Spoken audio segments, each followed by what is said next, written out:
Joe Burrow threw the football 61 times last night. 61! What? What is Zach Taylor doing?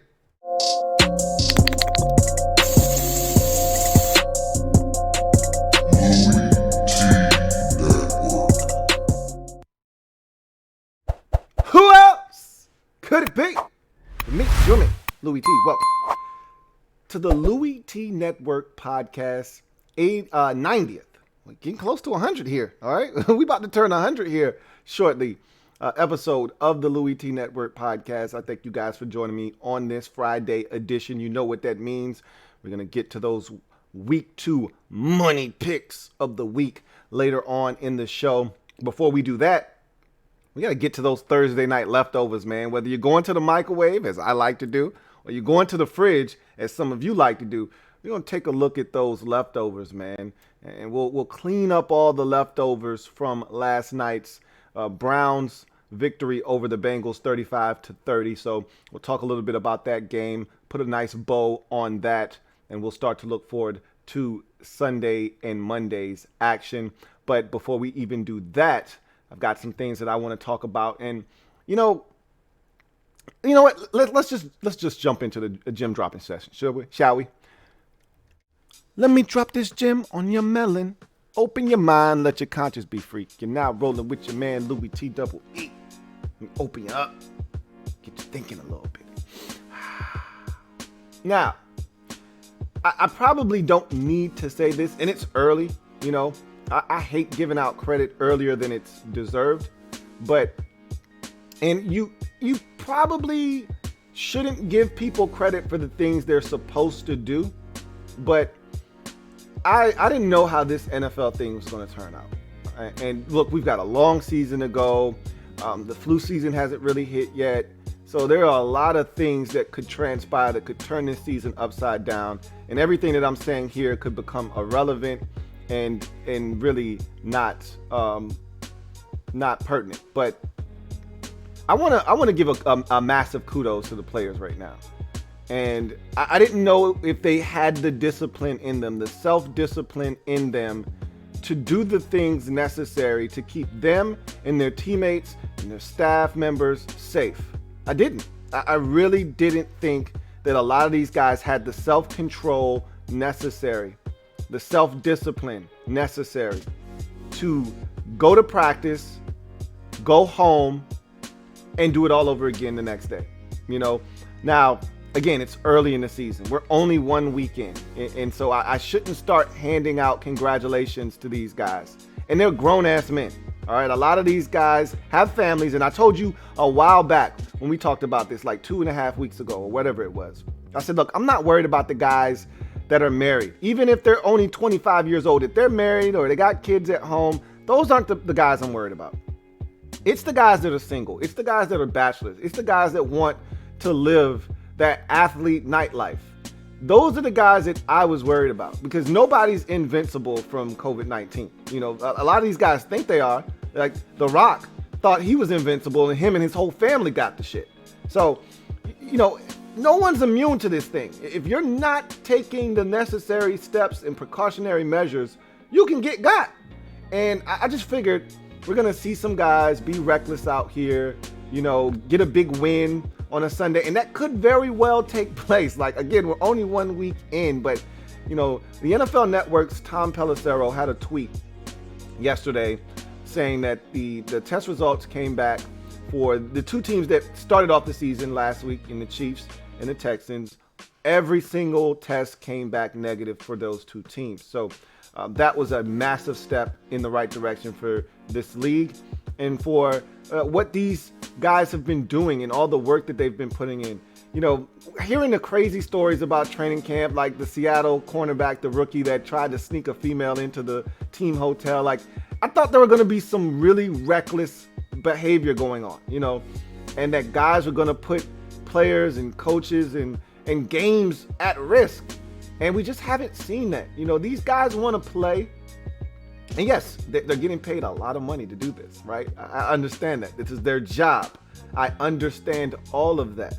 Okay, don't give them any credit for doing the thing that they're supposed to do. I understand people coming from that point of view as well, but me being such a staunch football fan, I mean, a guy that absolutely loves this, eats, sleeps, and breathes football. Like, I need them to be on their best behavior just as much as the coaches and everyone else in the league needs them to be on their best behavior. Like, I told you, football is like a drug for me. You know, I have to have it.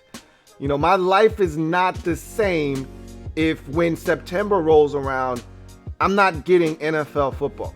So, you know, I can live without college. Even though it was nice waking up on Saturday, seeing the Golden Domers out there, you know, that was fun. You know, flipping around the channels, seeing a random game on ESPN2, a random game on ESPN, then turning to the ABC and seeing a random game over there. You know, it's nice to be able to do that. But I can live without college football. I like college football, but I love the National Football League. And these guys have been really responsible to this point. Again, it's early. But there was a time when we weren't sure we were going to get here. We weren't sure that we were going to even have a season. And it's gone off without a hitch. Yeah, there aren't many fans in the stands. We had 6,000, a little over 6,000 in the game last night in Cleveland. And there have been a couple of games that have had fans in the stands, but for the most part, there haven't been fans in the stands. And yeah, it's a little different, but who cares about that, honestly? Other than the people actually participating in the game, the broadcasters calling the game, you've heard from people that are used to being in these stadiums, used to having that environment with the fans and having that electricity. Yeah, that's great. Look, I'm at home all the time. I could give two shits about that. As long as the product on the field is what I'm accustomed to, that's all I care about. And it has been, you know, for the most part. So kudos to these guys. And good morning, BD. Appreciate you.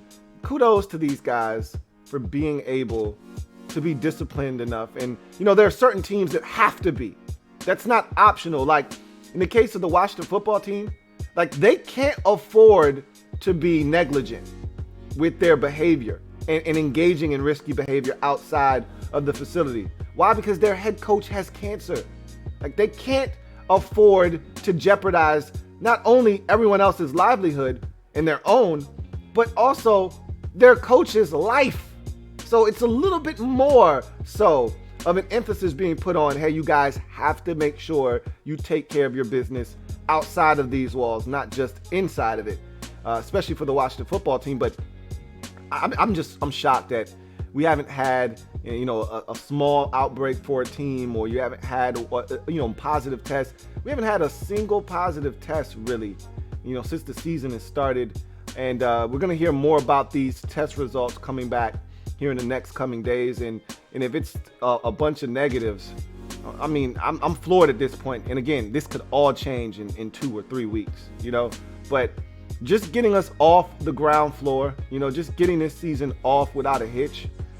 You gotta give credit to these players for showing the type of discipline that it's going to require all season long. Now, are they capable of being able to do this for an entire NFL season? We're talking 4 months. Are they going to be able to be disciplined for 4 months?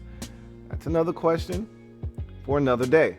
I'm just here to congratulate them and give them kudos for getting this thing off the ground, for doing the things that they need to do on and off the field, more importantly, and being able to show some self-restraint and some self-discipline, and being able to give us a product that we can be satisfied with. Because, you know, 1 or 2 guys could be out, but they could be key guys and it could water down the product.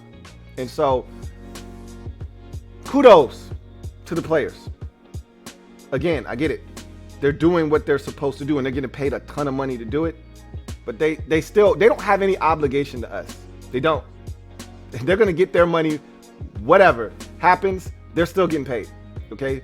So they have no moral obligation to anybody other than their teammates, other than their coaches. You know, they don't have to do anything they don't want to do. If they want to go out to the club after a game or after a practice, they can. Who's stopping them? They can do whatever they want. But they put everyone at risk. And a lot of these guys despite wanting to go out and do things, haven't. And I think kudos is in order for that. So I thought I'd start off the show by saying that, and I may regret saying that. And 3 weeks from now, I may be saying, man, these guys are total asses for going out and doing this and that and infecting, 7 of their teammates. And now look at what this team has to endure. But as of right now, yeah, I'm pretty impressed with how these players have handled themselves in the face of this pandemic. So let's get to Thursday night leftovers. I'm going to the microwave. I had this talk with you guys last week. I'm going to the microwave, man.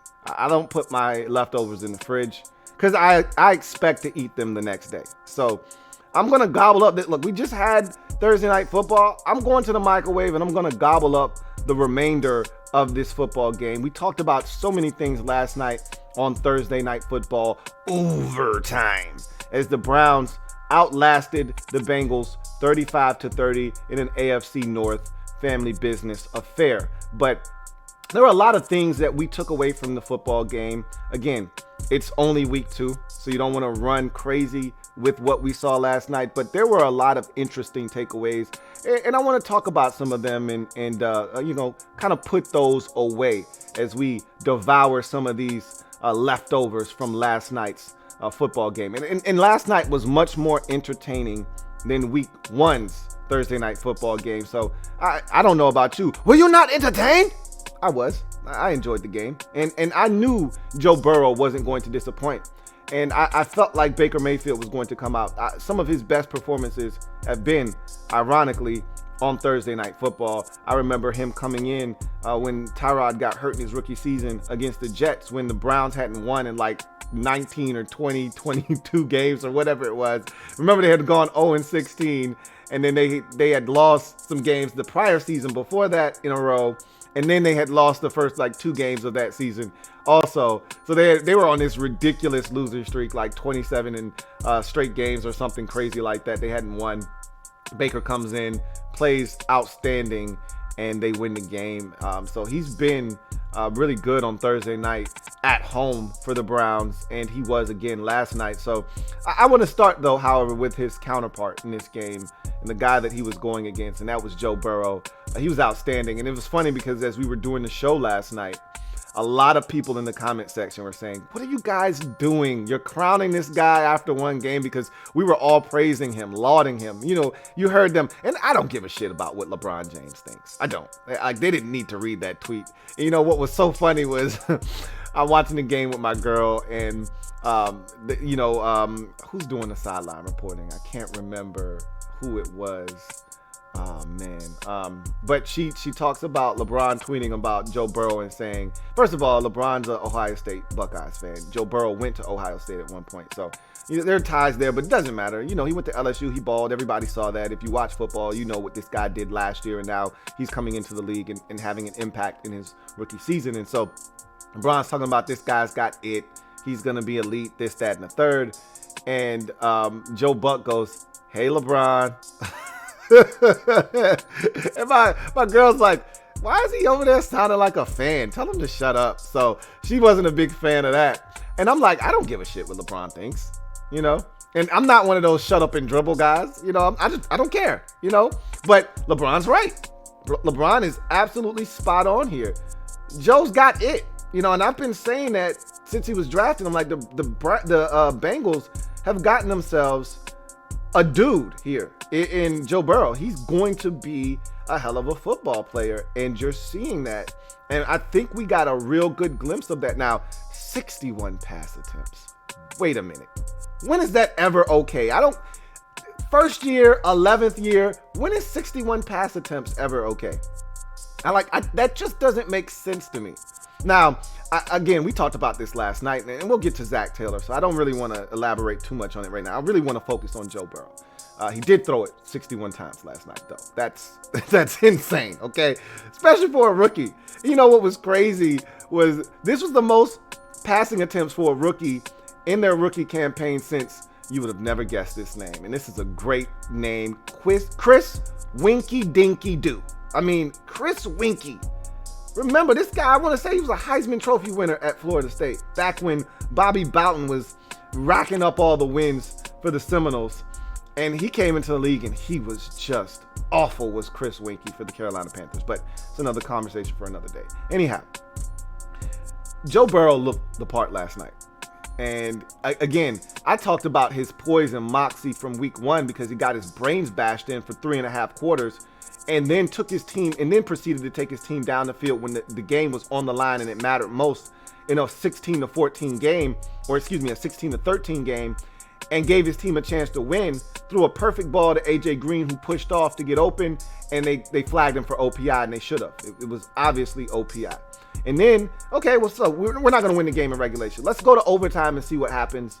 And his kicker misses a chip shot, 30-yard field goal or whatever it was. So I thought Joe was awesome in the waning moments of that game. And I thought he was awesome from start to finish really last night. He only had one true mistake, and that really wasn't through any fault of his own. You know, the fumble was forced, and that was a big play in the game because, you know, the defense had gone out and put up this massive goal line stand to get the football back. Then Joe has an excellent hard count that draws the Browns offsides. They run the football with Mixon. They get a first down. And you're thinking, okay, they got some room to breathe now. If they could put together a semblance of a drive, they don't even have to score. If they could just get 2 more first downs and then punt the football, that's a massive win for the Bengals here. And then Joe gets stripped around the 4-yard line. They recover it at the 1, and then the Browns end up scoring the touchdown, and it changed the whole game. And so that was the one mistake he made the entire night, throwing 61 passes. I mean, they converted at least 4 or 5 fourth downs throughout the course of the game. He was outstanding throwing the football, accurate as hell throughout the course of the night. I mean, there was one throw, and that was my favorite Joe Burrow throw of the night. He's rolling out to his right, and this is the thing that I've always said about Burrow, is that on the move, when things break down and he has to be creative, there aren't many guys that I've seen coming out of college more creative and more dynamic outside of the pocket than Joe Burrow. And there's a throw where his guy is going towards the right sideline. There's a defender underneath that throw and a defender trailing the wide receiver. And Joe puts it in the only spot that it could be as that receiver is going towards the sidelines, makes the catch, gets his feet down, and the defender that's underneath jumps up, tries to get his hands on the ball, and it's just perfectly placed. And that's on the move, and that's Joe Burrow for you in a nutshell. Like, he's got that kind of pinpoint accuracy, and he's going to be special. And a lot of people in the comments last night were like, you guys are crowning him after 2 weeks. He hasn't done a damn thing. And I understand that concept and premise and thought process as well. Like, it's 2 weeks. I get it. But you know when you know, okay? You know when you see it. Like, you don't need someone to tell you, or you don't have to wait sometimes on guys for 8 games or 16 games. Now, conversely, when a guy's struggling, you do need to wait. You do need to have patience. But sometimes, you know when you know. You see it and you're like, okay, yeah, that guy's got it. He's got it, as I like to say, and Joe Burrow has it. Another guy that has it, but has been struggling, is Baker Mayfield. And he had a really good game last night. And I think this was much needed for him. He's been struggling. And I talked about this on the last pod. Like, hey, Baker's going to have to step up here. Him and Sam Darnold, both are 2 of the top quarterbacks of that 2018 draft class. And now it's time for these guys to step up. You know, Josh Allen has already taken his team to the playoffs and almost won a playoff game. And you look at that draft class, and it was supposed to be this massive draft class. Well, Josh Rosen has already been on 97 teams already. And Josh Allen is a guy that everybody tried to shit on. And I told them, hey, this is my guy. And he's the guy that's been doing all the winning right now. And the Browns think they got their guy, and the Jets think they have their man. And we're going to see. I'm not the biggest Sam Darnold fan, never have been, don't know if I ever will be. But I think Baker's got the talent. And I thought Troy Aikman did a great job. We talked about this last night, so I don't need to rehash this as much. But I thought that Troy Aikman said it best. Like, Baker's a guy that needs the swagger that comes with his persona. Like, he's got to be playing with that borderline arrogance for him to be the guy that the Browns need him to be. when he doesn't have that confidence, when he doesn't have that swagger like he had at Oklahoma and he had in that rookie season, when he's talking about waking up feeling dangerous, when he's not playing with that chip on his shoulder, he's not the same Baker. And I told you, this offense is tailor-made for him. This Kevin Stefanski offense, and you saw it last night, run the football, go play action fake, and let Baker do what it is he's able. Look, that throw to Odell Beckham, are you kidding me? He was rolling to his left, he barely set his feet, and he throws a 45-yard rocket shot in stride, perfectly placed to Odell Beckham down to the 1-yard line. Like, Baker Mayfield is a stud. He's got talent. He's just got to play consistently. That interception he threw, you got to see that backside defender. Of all the interceptions, though, that quarterbacks throw, a lot, especially down the field, a lot of times, it's when you don't see that backside defender. That guy's not supposed to be in the play. You're looking front side. He doesn't have a responsibility on the backside, and he just falls into that play. That's a great play by William Jackson III. Okay, you got to give credit where credit is due. Baker never saw him. He thought he had an easy touchdown to his rookie tight end, and William Jackson steps in, picks it off. But outside of that, Baker was pretty much flawless on the night. I mean, he made all the throws. Used his legs on a third down. He did everything that his team needed him to do last night. And they're going to need more of that from him if they're going to be consistent this season and have a chance to make the postseason. This is a good start to the Browns, and they hope this is the beginning of them starting to win games and be more consistent.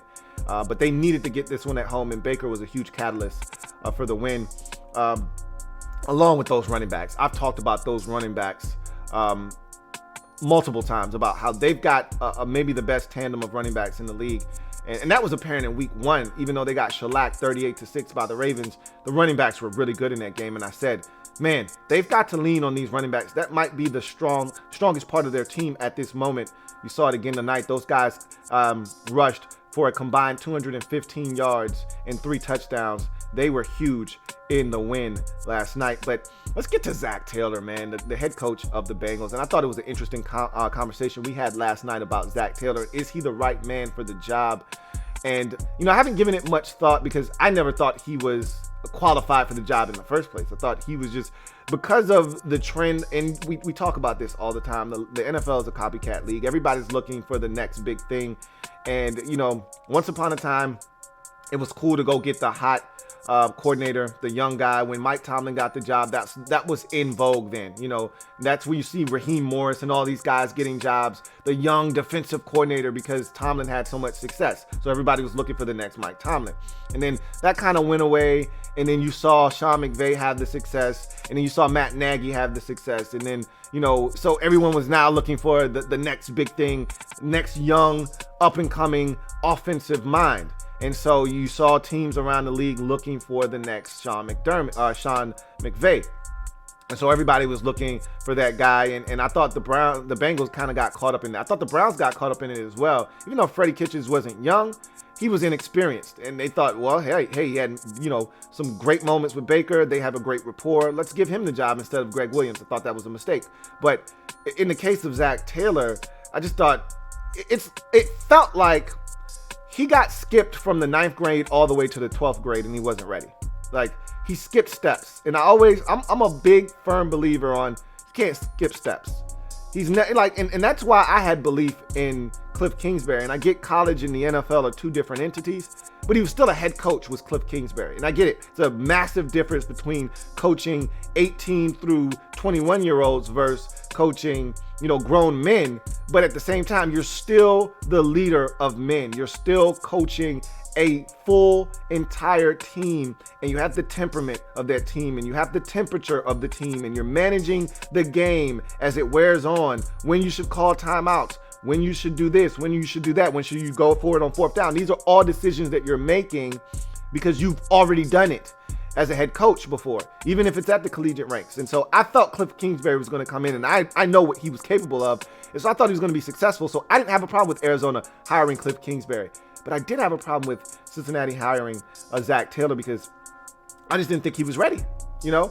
And last night, in the moment, watching the game, I never once said, hey, Joe's throwing it on almost every snap. Like, this is a little excessive. But then you look up at the end of the game and he's thrown it 61 times. And I get it. Late in the fourth quarter, it was all passes because they were down and they were trying to come back. And a lot of the passing attempts that he had came on the final 3 possessions of the game. But still, somebody told me this. I can't confirm nor deny this. I'm just going to trust that they were accurate here. He threw it 28 times in the first half. That's ridiculous. That is utterly insane. You've got 2 quality backs between Joe Mixon, who you just paid, and Giovanni Bernard. You got guys that you can hand the rock to. You got guys that can take the load off of a rookie quarterback. There's no reason for this guy to be throwing the football 28 times in the first half. That's a game for most quarterbacks. Dwayne Haskins threw it 31 times on Sunday. All right, now granted, they probably didn't have as many offensive snaps as Cincinnati did in the game, but that doesn't matter. 28 is ridiculous. That's an obscene number. So, again, Zach Taylor, an ex-college quarterback, he wants to throw the football. Let's not act as if we don't know what his agenda is. He wants to throw the football. All these smart guys, all these young offensive coordinators, for the most part, want to throw the football. There are a select few that want to run the football. Most of these guys want to prove that they're geniuses, and you don't do that by running the football, because even a caveman can do that, okay? To quote Geico, even a caveman can do that. Anybody can turn around and hand the rock off, But in order to show your offensive aptitude, you throw the football. You design a hell of a pass game. If you want people to take notice of what you're doing, show them that you can throw the football around the field. That'll get their attention. And so everybody wants to throw the football when it's all said and done. Nobody really wants to run it anymore. So at his core, Zach Taylor wants to throw the football. I don't know if he thinks throwing it 61 times is the thing to do, but and because Joe didn't throw it 61 times in week 1, I think he only had 31 or 32 pass attempts in week 1. It's not like he was slinging it all around the field, but at the end of the day, I think the jury's still out on Zach Taylor. I'm not going to kill this guy. I don't know what he's fully capable of. I just know that he took over a rough spot in Cincinnati. They weren't going to win in his first year. They're probably not going to win a bunch of games this year. I think the real determining factor for him, and when we'll really be able to judge Zach Taylor, will be year 3 next year, if he gets to year 3. And Cincinnati has never been one to fire a coach prematurely. We saw how long Marvin Lewis was there. I think he's going to get an opportunity to get to year 3, and that's when we'll really be able to gauge. I think, going through this season, finding out how he does this year, and if they end up 5-11, 6-10, I think that's a win for him. And I think we'll find out then kind of a little that, yeah, this guy has it. If they go 3-13, they go 2-14, maybe he's not the right guy for the job. So we'll see. And AJ Green. It's AJ Green. That's my guy, man. And I hate AJ Green slander. And what happened last night was so unfortunate because he's one of my favorite receivers. He has been since he's come into the league. He's quiet. He goes about his business human-like, but don't get it twisted. Don't take this man's quietness or kindness for weakness, as Jalen Ramsey had to find out. You can get these paws put on you, okay? I love me some AJ Green, man. Plays the game the right way, and last night was a rough night. And remember, he's coming back essentially from a 2-year hiatus, of not really playing football. And so last night was rough. He had a bobble on the 3rd down that he caught, that almost was picked off. He bobbled a number of other balls. He dropped a couple that should have been caught, including a touchdown in the corner of the end zone. It was a rough night for AJ. He didn't look like the same guy. He wasn't getting a lot of separation. The AJ Green I used to know used to break dudes off something proper at the stem of a route. Like, he didn't have to push Casey Hayward off in his prime, and maybe he's still in his prime, and he's just working his way back. But he didn't have to push Casey Hayward off in his prime. He would break Casey Hayward off something, make him think he's running a post, so he can come back and run that comeback towards the pylon and get that touchdown without pushing off. And in order to create the separation, Casey Hayward was in his back pocket like, where you going, man? And he had to push off to get that catch. And that's what prompted the official to throw that flag for the OPI in week 1. And last night, I didn't see a ton of separation on some of those plays. I'm seeing guys right there, So, I don't know, man. I'm going to keep my eye on 18 this year just to make sure he's okay. I think he's going to be fine. I don't like judging guys right off of injuries, coming straight off of an injury. I like to kind of give them time. I know, again, we live in a society of immediate gratification. We want it now. And we see AJ on the field, so that must mean he's healthy. And he says he's healthy. You heard them talking about him on the telecast last night that he said he felt like sitting out last year, put an extension on his career, and that he's got at least 4 years of prime football left. That may be the case, but he probably needs some time to really get back into football playing shape and get back into the swing of things. He was rusty last night, though. Look, he didn't hurt his arm. He didn't hurt his shoulder. He didn't hurt his hands. But there were a lot of drops and bobbles last night. So I need AJ Green to get back to being AJ Green, okay? We'll see if he's able to do that. But big win for the Browns. They needed it desperately to go 0-2 and fall to a team that no one's expecting anything from. At home, no less, would have been catastrophic for their 2020 prospects. So that was a big win for them. They're now 1-1 on the season, and we saw a lot from the Bengals last night. I think they're going to be just fine this year. And someone I thought had a great analogy, and I think I mentioned this, I think a pod or two ago, that I feel like they got a chance to be the Arizona Cardinals of last year, a team that's going to be highly competitive, with a former Heisman Trophy winning #1 overall quarterback that's going to show that this guy has a chance to be elite in the league like Kyler Murray did last year. And I think Joe Burrow's going to do the same thing this year. He's going to guide them to some wins that you're not expecting. They're going to be in some ball games and scare the hell out of some teams. And I think it's going to be a fun year for Bengals fans if they can find a way to protect Joe Burrow better. And it's not just the offensive line. Zach Taylor needs to do a better job of making sure that they get the football out of his hands. Some layups, some easy throws, some ways to slow down the pass rush, screen game. All of those, there are so many draws, things like that. There's so many ways to slow down the pass rush. They've got to do a better job of making sure that number 9 is protected. So those are my Thursday night leftovers. Money. Let's get to my money picks of the week. Week 2 in the National Football League. So your boy went 13-3 last week. I don't like to pat myself on the back. I'm lying like shit. I love patting myself on the back, especially when I told you guys last week I was very unsure about those picks. I was not confident at all because I had seen no preseason ball. I didn't know what I was getting myself into. And so I wasn't as confident in those picks as I usually am. That being said, I came out on the other side. I got my Soul Survivor pick right. So I'm 1-0 for my Soul Survivor picks of the week. I am 13-3 on the season. I'm looking to build off of all of that success that I had in week 1. And this week is no better in terms of confidence level. I don't have, I'm not even confident in my Survivor pick. At least I was confident in my Survivor pick last week. I'm going to tell you right now, I'm going to go out on a limb and say this. If I get this pick right this week for my Survivor pick, I'm going to win the Survivor pool. I am really, really going out on a limb here. And it's a really thin branch. And I'm tripping for this.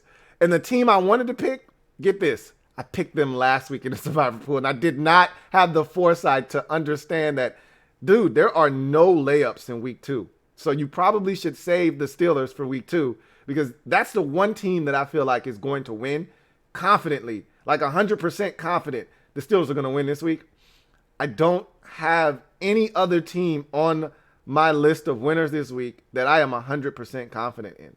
I am nervous about every game on my sheet except the Steelers game, and I can't use them for my Survivor pick. And, I feel good about it, but I told you, I don't like meddling in family business. So you're not really going to get me to pick a Survivor pick inside the family unless we get 8-9 games into the season and this team is absolutely trash. Like the Patriots beating up on the Jets all those years, or the Patriots beating up on, you get where I'm going with this. If you see a trash team in a division and one of the teams is clearly superior to the rest of the division, like for instance, New Orleans and say a Carolina or New Orleans and a Tampa Bay, you're like, okay, they're going to beat them. But even then, Tampa Bay could jump up and bite. Jameis Winston would get hot and they'd go to New Orleans and win. Like, that's why you can't meddle in family business that's not your own. So I like to stay out of it. I got one pick this week for my survivor pick, and I am not confident. I'm tired of teasing you. Let's get to my money picks of the week. And I forgot to put my money drop. I missed my money drop. I got to make sure I've got my money drop next week because the money picks of the week aren't the same without the money drop. So I'll have the money drop next week. But I got the Thursday night game off. Right. So I'm off on the right foot. Okay. 1-0 to start the week off. Always like starting my week off with a win. It's so much harder. It's a mental thing. If I lose Thursday night football, I just come into Sunday sluggish. It's hard to overcome that loss on Thursday. So 1-0 there. Giants at the Bears. The Bears get their home opener. And fourth quarter Mitch saved the kid last week. I was all in on the Bears at Detroit. And it didn't look good going into the fourth quarter. I was cussing the Bears out as they trailed 23-6 before fourth quarter Mitch got on his horse and brought those boys back along with some help from the Lions and the Bears defense. So, believe it or not, the Bears are my survivor pick this week. Can you believe that? Oh my God, what am I doing? I am absolutely tripping. You don't have to tell me. I don't even want to read the comments in the comment section. I know I'm tripping, okay? But if I can just, because when are we ever going to get to use the Bears again? I can't fathom me having an opportunity. Look, I know the rules. This is why I haven't won a survivor pool, because of shit like this, okay? Let me just explain this right now. In a survivor pool, it's all about surviving to the next week. My problem is I try to be analytical in my mind, and I try to use teams that I don't think I'll be able to use the remainder of the season. Like, there's no way I'm using the Bears again the rest of the season. Like, they're never going to play a team at home that I think they're going to be able to handle again. Like, they're not going to play anybody in the division that I'm like, yeah, they're going to win. And I don't think they're going to play anybody else in the NFC that I'm going to look at on the schedule, or the AFC for that matter, and say, yeah, the Bears are going to definitely win that game. Because they play the AFC North. All right? Or, excuse me, they don't play the AFC North. That's the NFC. NFC East. But I don't think there's going to be another game on their schedule that I'm going to say they're definitely going to win this game. And I don't even think they're definitely going to win this one, but it's the best chance. Okay? I don't want to use my Chiefs up. That's my get out of jail free card. I don't want to use that early in the season. I don't want to use my Packers get out of jail free card. I try to hold on to the Saints get out of jail free card. People like to use those up early, but it's smart if you don't have any other recourse, because if you lose, you're eliminated. So you holding on to teams for down the road will get you got early in the season, and it's happened to me before. I hope it's not going to happen to me again. If I get the Bears and I can stash that away, I feel damn good. But here's my thought process as to why I think the Bears are going to win this game. First of all, I'm nervous because Tiki Barber ran his mouth about Saquon Barkley, about how he's soft and he doesn't want contact and he's terrible in pass protection. I was like, why did you have to do that the week that I make the Bears my sole survivor pick? Like, why did you have to? Shut up, okay? But he had 6 yards on 15 carries last week against the Steelers. He's probably chomping at the bit to get back on the field and destroy some NFL defense. And this is the perfect one for him to destroy, because the Bears were giving it up to old man Peterson on Sunday. Adrian Peterson had like 14 carries for 93 yards. I mean, he was eating them alive. And I'm like, man, that does not bode well for them defending Saquon Barkley. But that being said, here's why I think the Bears come out victorious. Because I'm not overly impressed with the Giants defense. I think Mitchell Trubisky and that offense can get off against this Giants defense. But I'll take it a step further. I think the Bears defense, their front more specifically, and I think they're going to get back their pass rusher, Robert Quinn, this week to go along with Khalil Mack and Akeem Hicks and all those guys on the interior. I think they're going to be able to get after Daniel Jones, make him uncomfortable, and I think they can force him into a mistake or two. Because of that, that's what I'm leaning on. If they aren't able to get to Daniel Jones and he's able to have a modest game without turning it over and Saquon goes nuts, I'm in trouble. But I'm banking on them getting to Daniel Jones, forcing him into a fumble or two, maybe a bad throw or two, like the Steelers were able to do. They picked him off twice. I'm thinking, why can't the Bears force 2 turnovers to Daniel Jones and win the football game? And that's what I'm banking on. God help me. I'm taking the Bears, and they're my sole survivor pick for week number 2. Ouch. Rams at the Eagles. This is a massive game for the Philadelphia Eagles at home. I don't need to explain why this is a big one. They're 0-1. They didn't. No one really saw them outside of Washington football fans losing to the Washington football team in week 1, but they did. They're getting a lot of firepower back. A lot of the cavalry will arrive in week 2. They're going to get running back Miles Sanders back, along with right tackle Lane Johnson back. Those are 2 huge additions to that football team. The Rams, they weren't all that impressive in week 1. And so while they won the game 20-17, I felt like they left a lot to be desired in that football game. And I think the Eagles can win this football game at home. I think they understand the level of desperation that comes with 0-2, and they don't want to find themselves staring down that gun barrel.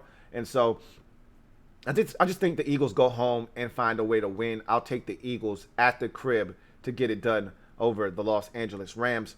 Atlanta Falcons at the Dallas Cowboys, to me, is one of the more intriguing matchups of week number 2 between 2 0-1 football teams. We talked about this on last episode of the pod, that there are a lot of 0-1 teams squaring off, 5 games, 10 0-1 teams to be exact, squaring off against one another. And to me, this is the biggest one, with potential playoff implications on the line down the road for these 2 teams. And so this is a massive game. Atlanta, I'm not sure defensively they've got enough to stop what the Cowboys can do.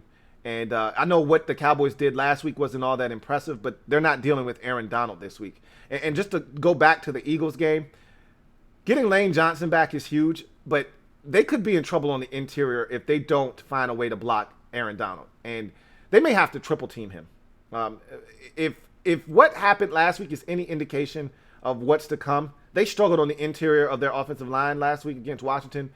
If they don't clean that up, Aaron Donald's going to have 19 sacks next week, or this coming week against the Eagles. I think they're going to find a way to triple team him and do the things they need to do to neutralize him and allow Wentz to get the football off. But I digress. Back to the Falcons at the Cowboys. Matt Ryan threw for over 400 yards. Julio Jones had over 100 yards receiving. So did Gage. Yeah, I know. And I thought Todd Gurley actually got off to a solid start. He's an all true man, yeah, baby. He got off to a really good start and then kind of just fizzled out. We'll see what happens with the Falcons. I just don't trust their defense. And I thought they were going to be vastly improved this year, and Russell carved them. Absolutely carved them up. And so I just don't have confidence that they'll be able to stop Zeke Elliott and all those weapons at the receiver position. And I think Dak can have some success. I'm going to take the Cowboys at home to bounce back after a tough week 1 loss to get the win. I think the Falcons are in trouble, man. They're going to start the season off 0-2, and their schedule doesn't get any easier. I think they could be in a world of trouble there. Carolina at Tampa Bay. I actually debated this game, like a lot harder than I thought I would. I'm not confident in Tampa Bay right now. However, Tom Brady was challenged by his head coach. I don't know if that was the best way to go about that, but he was. And Brady's a big boy. He's 87 years old, okay? He's going to be fine. All right, people come into Brady's defense, put a sock in it. He's a grown-ass man. He's been in this league 67 years. He should be able to take a little bit of criticism from his head coach. That being said, the Panthers were ultra competitive last week. This is family business. I don't like sticking my nose in family business that does not concern me. However, I can tell you this much.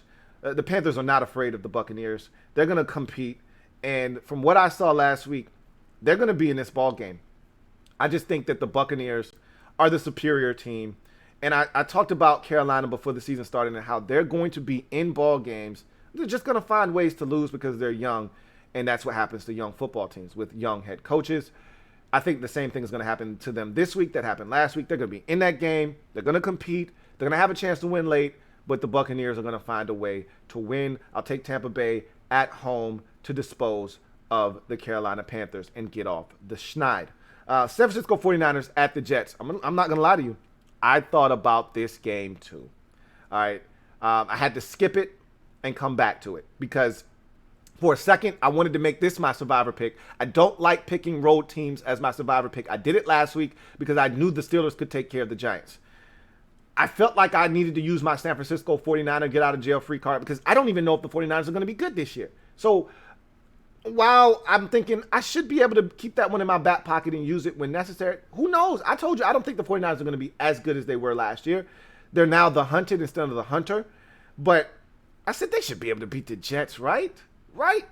But then I look at all these injuries, and they weren't all that impressive themselves last week. And George Kittle may not play, and Dick Sherman's on the shelf. And I'm just looking at the 49ers. I'm like, you sure you're going to win?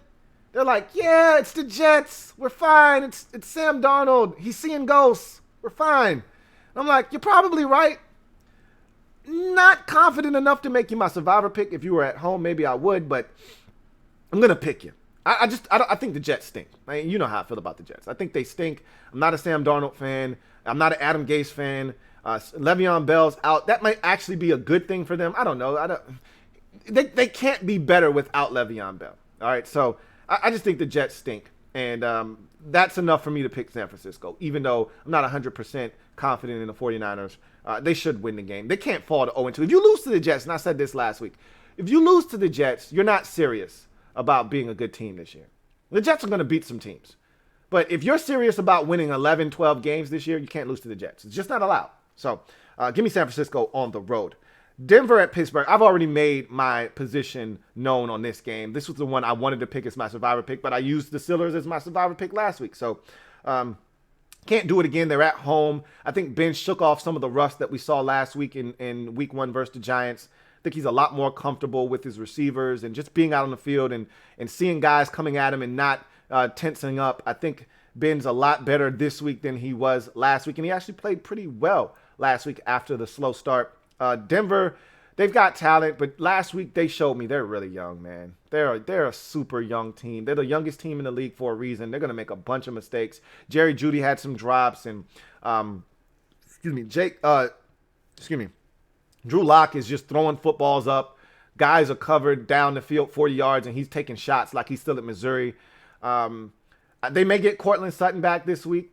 That'll be a great help, but they miss Von Miller so bad. They really do. I just don't see them getting pressure on the quarterback the way they would have if Von Miller was on the field. I just don't see them beating Pittsburgh. I just don't. And I wanted to pick this one as my survivor pick, but the Steelers are going to get it done, and so I move on. Here's another one that I thought long and hard about. The Jacksonville Jaguars on the road at the Tennessee Titans. AFC North family business. You know how the family do it. Man, I skipped this one, and this was the final one that I came back on. No, it wasn't. The Monday night game, I thought about 5 to 6 minutes on the Monday night game, but we'll talk about that when we get there. I skipped this one, and then I actually picked Jacksonville before cooler heads prevailed. I went back, scratched them out, circled Tennessee, and kept it pushing. Here's why. Jacksonville showed me something last week that I did not anticipate. Get it. It was 1 week, but they're playing hard for Doug Marrone. And they are a team that, despite all of the changes, and it's been a mass exodus. I've chronicled that with all the players that were there in 2017 that are no longer there in Jacksonville. And it's on both sides of the football. They're a different team, but they're young. They're hungry, and they're playing hard for their head coach, man. And I look at Tennessee, and I say, man, if you play the way you played on Monday, on Sunday, you're going to get your ass beat. And I told you, the thing about this division that's so crazy is that they beat up on each other, man. Like, Jacksonville can beat Tennessee. Jacksonville can beat Houston. Houston can beat Indianapolis, but then Indianapolis can beat, you saw what happened last week with Jacksonville beating Indy. Like, this division is crazy. That's why it always ends up being, the division winner is 10-6. No better than 11-5, but usually that division comes down to week 17, and you got 3 teams, 8-7, 2 teams 8-7, and 1 team at 9-6 going into week 17. And it's going to happen again, and it's because of games like this where Jacksonville could easily go into Tennessee and win. That being said, the Jacksonville Jaguars can't go into Tennessee and win, right? Like, that was week 1. And the reason I started to think hard about this is A.J. Brown looks like he's going to be out of this game, and he could miss some significant time. And I'm like, that's their best wide receiver. Now, they really used Corey Brown, or Corey Davis, excuse me, in week 1, and he was a huge part of their offense. And maybe he comes up big in this contract year because they didn't pick up his 5th-year option, and maybe he balls out this year. But I said, Derrick Henry looked like he was in midseason form. He went over 100 yards. I think he'll be able to run good in the game on Sunday against Jacksonville. And I said, I think Tannehill was solid. He wasn't great. He'll be okay against this Jacksonville Jaguars defense. They should do enough to win. It won't be pretty. It could easily be 23-19, but I think they'll do enough to win. I'll take Tennessee, but reluctantly, I'm taking the Titans. Detroit at Green Bay. The Packers are one of those teams that I'm just really confident in this season. I mean, every year I'm confident in Green Bay as long as Aaron Rodgers is playing. So I'm not saying anything that you don't already know. You know, the Packers were the one team every year that I'd have at 14-2. You know, so if Aaron Rodgers is healthy, I'm all in on Green Bay every single year. And he came out of the gates last week, guns a-blazing. He looks like a man on a mission. I'm not high on Detroit. I'm never high on Detroit. You know that already. So, but it's family business. That's why I didn't take Green Bay as my survivor pick. I stay away from family business. But if I thought last week the Bears could go on the road and beat Detroit, you know I think Green Bay can beat Detroit at home. So I'm taking the Packers. I think they'll be able to throw the football. If fourth quarter Mitchell can throw the football on the Detroit Lions secondary, you know Aaron Rodgers, who's a bad man, is going to be able to throw the football on this Detroit Lions secondary. Give me the Green Bay Packers at the crib. Buffalo Bills at the Miami Dolphins. This is another game that I thought about, and I was like, hey, Miami looked pretty damn impressive on the defensive side of football last week. I get it. New England's offense stinks. You know, they're out there running a college offense with Cam Newton, and it looks like a circa 2009 Miami Dolphins Wildcat offense. It's pathetic what they're doing with Cam Newton out there offensively. You're going to get a taste of it on Sunday Night Football. If they come with that same tired-ass game plan that they came with against the Dolphins, they're going to get their asses run out of the building versus Seattle. But that's another discussion for another day. I'll tell you this much. Buffalo was impressive despite the turnovers last week by Josh Allen. He had 2 fumbles. They could have scored 40 last week on the Jets, man. Josh Allen threw for over 300 yards. He poured in another like 50 or 60 or maybe even 70 on the ground. He scored a rushing touchdown. I think he threw 2 or 3 passing touchdowns. He was so dynamic in that game. He was outstanding. And they look like they're ready to take over the AFC East. And so if you're really serious about doing that, as much as I think the Dolphins are improved defensively and they can do a little something to make this game close because it's family business, if you're serious about winning the division, you have to beat Miami. And you know, it's not like you're at home. The Dolphins can sneak them here. That's why it's family business. But if you're serious, you got to win this game. And I have, you know, Buffalo going 9-7. You want to go 10-6? You want to go 11-5? Beat Miami on the road. Sweep the Dolphins this year. And the only way to do that is to beat them on the road. You got to take care of business if you are the Buffalo Bills. We'll see if they do that. I've got them taking care of business in this football game, however. Give me the Bills on the road. Minnesota at Indianapolis. It was a rough week for Phillip Rivers in his Indianapolis Colts debut. The Colts had a rough week overall. They lose running back Marlon Mack for the entire season. Phillip Rivers throws 2 interceptions. T.Y. Hilton drops 2 crucial passes on the final drive of the game to secure the victory for the Jaguars, 27-20. They need to all step up and play better, okay? T.Y. Hilton has to play better. Phillip Rivers has to play better. This team overall needs to play better. There are expectations for the Colts this year with Phillip Rivers there as a calming influence at the quarterback position. Well, he needs to play better, and I think he will. And if what the Vikings showed me last week is any indication of what they're going to do in week 2, Phillip Rivers should have a coming out party for the Colts next week, as that secondary for the Vikings is putrid right now. They're young and they're dumb right now. And they don't know what's going on. And they're running around, they're having fun, but it's not what's going to help them win games early in this young season. And so I think the Colts showed me that they've got some offensive firepower. I was really impressed with some of the receivers, not named T.Y. Hilton for the Colts last week. I think they're going to do some really good things. And I think they've got a chance to put up, 37 points in this game against this reeling Minnesota Vikings defense. That being said, they're going to have to slow down the Vikings offense. They put up 34 last week against the Green Bay Packers. I think they'll do enough at home to slow down Kirk Cousins, make him a little uncomfortable, slow down Dalvin Cook enough to where the 34, 36, or 37 points that they score is enough. I think this is going to be a high-scoring affair. Give me the Indianapolis Colts to get off the schneid, get their first win of the season, and start to play more confident football. I'll take the Colts. Washington at Arizona. I try not to allow my emotions get the best of me. I did in this one. So you already know where I'm going. And I try so hard to, and I always promote this, pick with your head, not with your heart. You pick with your heart, you're going to get in trouble. Your heart is always going to tell you to do the irrational thing. All right? So you pick with your head because your head is going to keep your heart out of it. Your head doesn't give a damn about how you feel. Your head is saying, hey, dude, you know better. Don't do it. And so my heart is saying, hey, man, the fellas look good last week. The defense is legit. The offense is going to be better this week. You can win this. And my head is like, dude, are you stupid? Or are you just dumb? Don't do it. You know better than this. You know the rules to the game. All right? Then play. All right? You know what you're supposed to do here. Pick Arizona and don't look back. And so I wanted to pick the Cardinals, man. I really did. Because I said, this isn't about you. This is about the money. Go get the money. Go get the money. Go get the money. Go get the money. You know what this is about. Go get the money, man. And that's why you got to take your heart out of it. Because this is about the bread.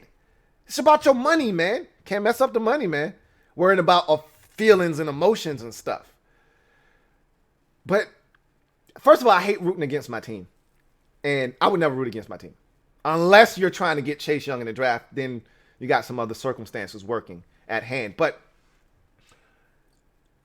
we're good enough. We're capable enough to go on the road and beat Arizona. And had they lost to San Francisco last week, this game would have taken on a totally different tenor. I wouldn't be sitting here mulling over this decision. But they did go on the road. And they did beat San Francisco. And they did look impressive in doing so. So yes, I am having, second thoughts about this. But I'm going to tell you right now, that defense last week that I saw, and I get it. Carson Wentz holds on to the football a lot longer than Kyler Murray is going to hold on to the ball. And not one of their receivers looks anything like DeAndre Hopkins or Larry Fitzgerald. I am perfectly aware of that. And unlike Miles Sanders, who didn't play, Kenyon Drake will play. I am totally aware of all of that. And unlike any of their pass rushers, Chandler Jones is elite. I'm aware of that as well. Trust me, I took all of this into consideration. I said all of that to say this. I have confidence in Jack Del Rio and this defense that they will go on the road, slow down Kyler Murray and that Cardinals offensive attack and find a way to win. I may regret this, and if they lose, so be it. And that will be what I need to get my mind right. If they win, I may start thinking reckless when it comes to my team. So we'll see what happens. I'm taking the fellas, though, on the road to go to Arizona and get a win. I may regret it, but my heart got the best of me this time. Shoot me, okay? Baltimore at Houston. I wanted to go with Houston here because Houston's desperate. And they had a whole week and a half to prepare for Baltimore. And they played this team last year. And it was a close game for a little while. And so I got to thinking, how close was that game last year? Because I was ready to do something reckless. So I called out to Google. I said, hey, Google. And Google said, yeah, Louie T, what's up? I said, what was the score of that Ravens-Texans game last year? I'm taking a little time You hear Google, this afternoon. right? If you want to hear the latest as Yeah. well, just say, what's the news? So Google was like, yeah, what's good, Louie T? And I said, what was the score of that game last year? And so Google was like, the Ravens and the Texans played last season in week number 7, and the Texans or the Ravens won 42-7 or 41-7. I said, oh shit. I can't pick the Texans in this game. I can't do that. So, long story short, I'm picking the Ravens on the road here.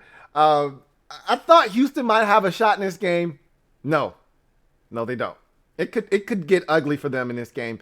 I think they're going to be a lot more competitive than the game last year. I think they're going to be a lot more competitive than they were in week 1. It would not shock me if they won this game. I think they are fully capable of beating the Ravens. I just don't think they are. And so I'm going with Baltimore. They looked unstoppable last week, picking right up where they left off in the regular season. I think the Ravens' kryptonite is the postseason, not the regular season. I'll take the Baltimore Ravens on the road. Kansas City Chiefs at the Los Angeles Chargers. This is some family business. This is going to be some tasty family business. I'll tell you what, the Chargers are the one team in that division that can slow down this Chiefs offense. And they're going to take their first shot at it on Sunday. This should be a compelling game. The injuries don't help for the Chargers. They just found out again. Man, does anyone get affected by injuries more than the Los Angeles Chargers? My goodness. They just found out that their center, Pouncey, is done for the season after finding out that their linebacker, Drew Tranquil, is done for the season with a broken ankle. And that was after finding out before the season started that Derwin James was going to miss most of, if not all of the season with an injury as well. So it just sucks for them, but it doesn't matter. The Chiefs are still, first of all, you have to know this. The Chargers are offensively challenged, and they're going to find it tough to score this season with Tyrod Taylor at quarterback. That's always been the problem of a Tyrod Taylor-led team, is that they struggle to score.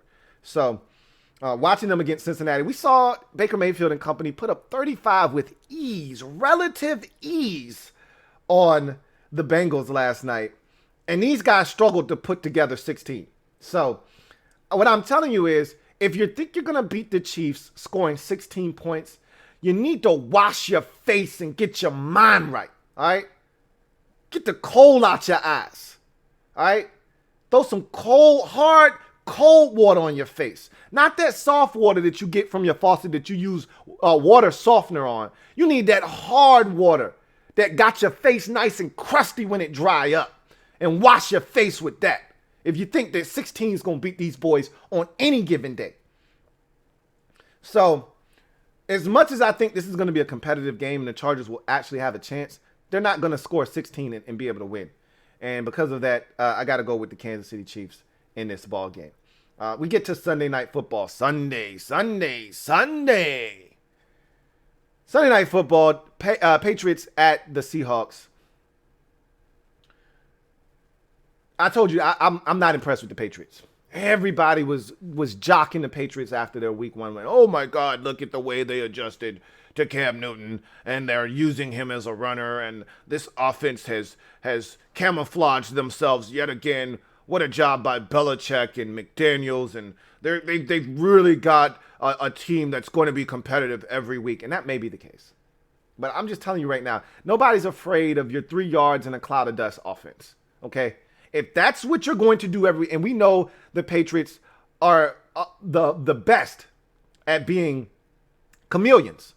They conform to their opponent every single week. They adjust. And so last week, they may have thought that the way to beat the Dolphins was to run it 8 million times, including having Cam Newton look like a running back that happened to play quarterback. And then there are other times where they say, all right, we got to throw it 37 times this week. And they may be prepared to do that against Seattle.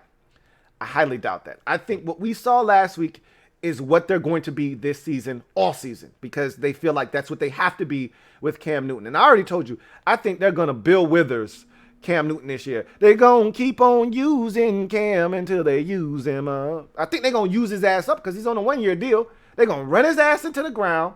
They're going to use him up. And then they're going to throw him to the Wolves next year and say, hey, man, we got all we could get out of him. We squeezed all we could out of that Cam Newton tube, a toothpaste. Now we're going to throw him out there and see if anybody else wants to deal with him. We're done. Seattle doesn't care about any of that. They can't stop Russell Wilson. He's going to try. And Belichick, anytime Bill Belichick throws effusive praise for somebody, you got to know he's going to try to stop him. All right. So he's already come out and said Russell Wilson is the most underrated player in the league. And this guy's the best quarterback. And that was a little shade and slight at Patrick Mahomes because I don't think he likes Mahomes very much, but he respects Mahomes. But I think that was his way of throwing shade Mahomes' way. And I think he does think that Russell Wilson is the best quarterback in the league. And he's not that far off, but Mahomes is the best quarterback in the league. But I've said this.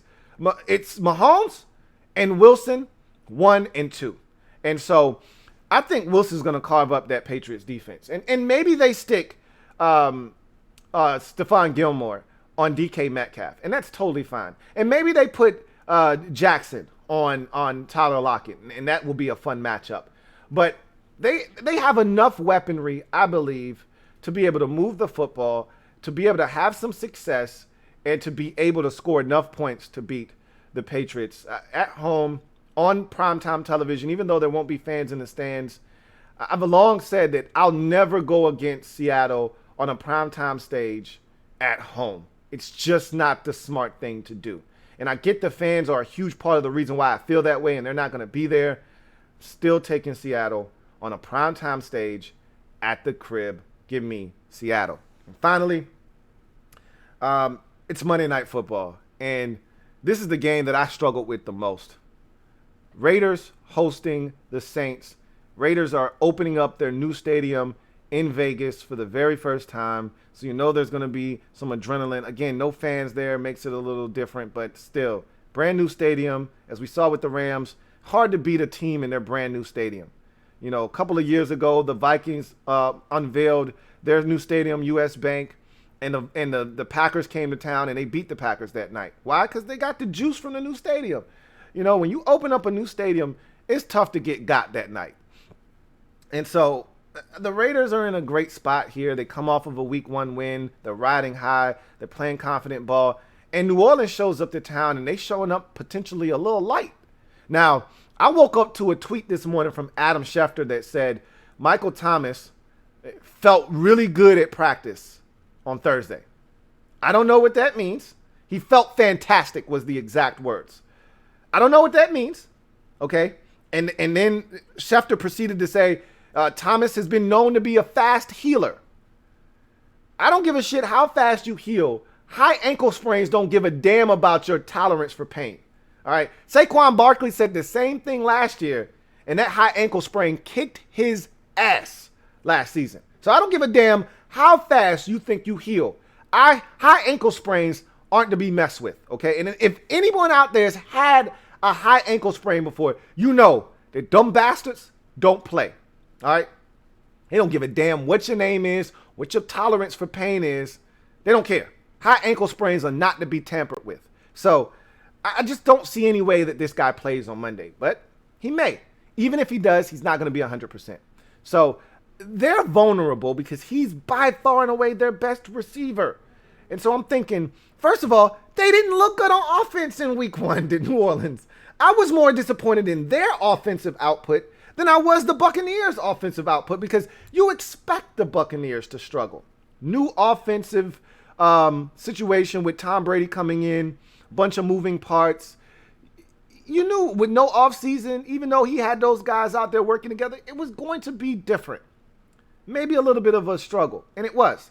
The Saints got the same crew that they've been running with for the last decade out there. Same play caller, same quarterback, same cast of characters. You add in an E-Man Sand, but same Kamara, same Breeze, same Thomas. It's the same crew.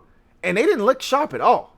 So I was a little disappointed, to say the least. Now you take away the best option that they have in Michael Thomas, and I'm like, all you got is E-Man Sand and Kamara and Jared Cook. Is that enough? My head said, I don't know if that's enough. My heart was like, dude, really? You think the Raiders are going to beat the Saints? Really? You really think the Raiders are that good? I'm like, nah, I don't think they're that good. Well, then what are we having this discussion for then? Pick the Saints and keep it pushing. So that's what I'm going to do. I'm going to pick the Saints. And the rationale here is most people are going to pick the Saints. If I lose this game, I'll be losing with 80% of the population. If I pick the Raiders and they lose, I'll be going against the grain and I'll pay that price dearly.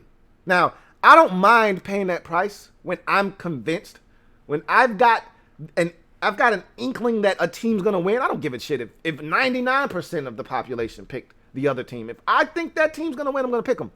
I'm not sure enough to go out on a limb for the Raiders. I'm just not. They'll have to show me something. This is a big spot for them. They want people to take them serious this year. If you want to be better than 8-8, potentially 9-7, and on the outside of the playoffs looking in, beat the Saints on Monday night. Even if they're shorthanded, beat the Saints. Make a statement. This is a chance for the Raiders to show that, hey, we're not going to just allow Kansas City to run away with this division, and we don't plan on being third behind the Chargers this year either. This is their time to make a statement. Make it. I'm daring you. I'm double dog daring you even. Do it. I don't see them doing it. Give me the Saints. So those are my week 2 money picks of the week.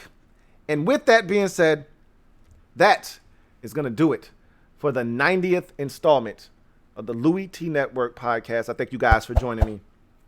If you haven't already done so, smash that like button. Show some support for the kid.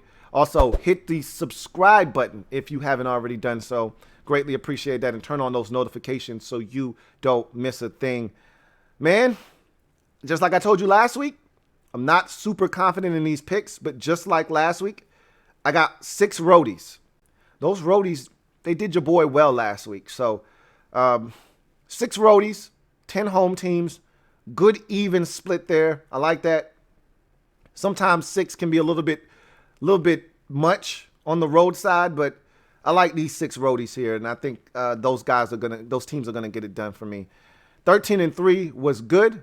I'm greedy. I want to be better. How about 14-2, 15-1 this week? That'd be great. But I'll take a duplicate of 13-3, no problems.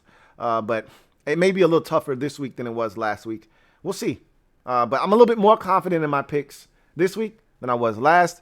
That Survivor picks got me worried, though. I'm not going to lie to you. But in any event, you guys enjoy your week. I've been rambling long enough. Enjoy your weekend. Enjoy the football. We'll break it all down on Monday's pod, where we'll have an extensive look at all of these games, talk about how the outcomes were reached, and chop it up about week 2 in the National Football League. Look forward to chopping it up with you then. Between then, though, we'll have Sunday Night Football overtime. We'll have the Washington football overtime program as well, following that Cardinals outcome. So you'll see this face up in your space some more before the weekend is through. But in any event, enjoy your weekend. Enjoy the college football. Enjoy the NFL action and some NBA as well. And we'll reconvene at a later date and time. You guys have a good one. Take care.